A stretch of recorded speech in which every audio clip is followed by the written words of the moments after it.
ये उठता है कि ये कानून जब लाया गया एक गुप्त तरीके से लाया गया, हमें मालूम ही नहीं कि ऐसा कानून कोई लाया जाएगा। हमने सुना है कि कोई एक्सपर्ट कमेटी बैठी थी, वो कौन सी एक्सपर्ट कमेटी थी, उसके सुझाव क्या थे, ये भी नहीं हमें मालूम।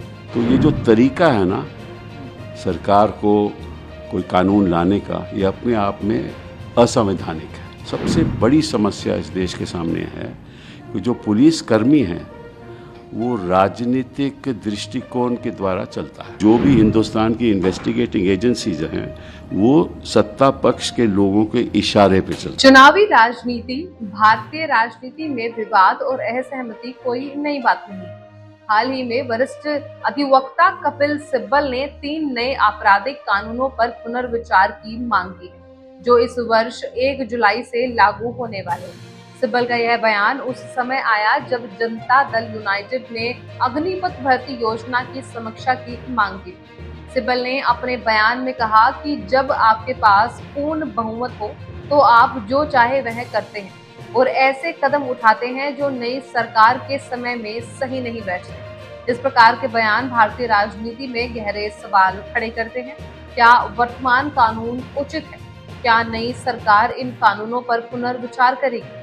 और सबसे महत्वपूर्ण, इन कानूनों का भारतीय समाज पर दीर्घकालिक प्रभाव क्या होगा? आइए जानते हैं सारे सवाल। नमस्कार, स्वागत है आपका एयर न्यूज। वरिष्ठ अधिवक्ता कपिल सिब्बल ने शुक्रवार को एक विशेष बातचीत के दौरान 3 नए आपराधिक कानूनों के पुनर्विचार की मांग की है। ये नए कानून 1 जुलाई से लागू होने वाले हैं। सिब्बल ने कहा है कि नई सरकार को इन कानूनों पर पुनर्विचार करना चाहिए, तो यह सुनिश्चित करना चाहिए कि ये कानून उचित हो।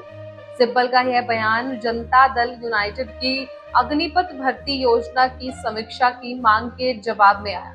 उन्होंने कहा, जब आपके पास पूर्ण बहुमत हो तो आप जो चाहे वह करते हैं और आप ऐसे कदम उठाते हैं जो नई सरकार के समय में सही नहीं बैठते। सिब्बल ने अग्निवीर योजना को भी विवादास्पद बताया और कहा कि नई सरकार को इन सभी मुद्दों को नए सिरे से देखना चाहिए। उन्होंने यह भी कहा कि सरकार को यह सुनिश्चित करना चाहिए नए आपराधिक कानून औपनिवेशिक कानूनों से भी बदतर नहीं होते, उपनिवेशक कानूनों से भी बदतर नहीं, जिनका वे विरोध कर रहे हैं। सिब्बल ने कहा कि अगर ये कानून लागू होते हैं तो ये औपनिवेशिक कानूनों से भी बदतर होंगे।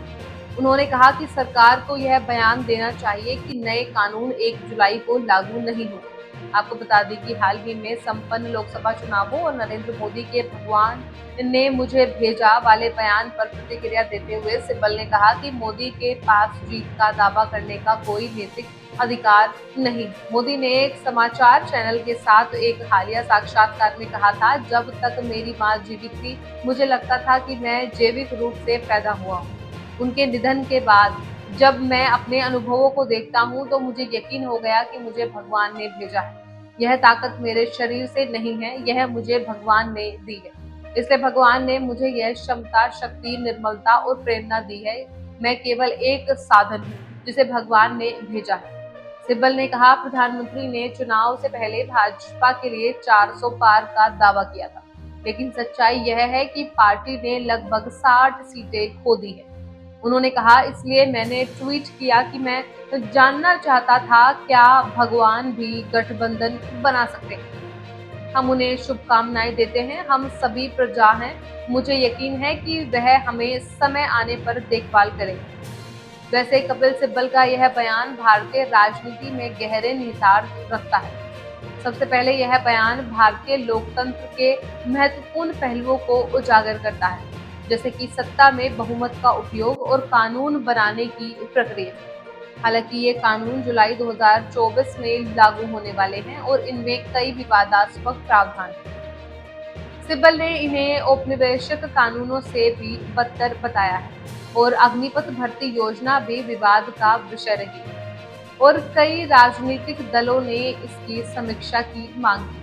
बाकी प्रधानमंत्री नरेंद्र मोदी ने हाल ही में एक साक्षात्कार में कहा था कि उन्हें भगवान ने भेजा है, जो सिब्बल और अन्य विपक्षी नेताओं के लिए विवाद का विषय बन गया है।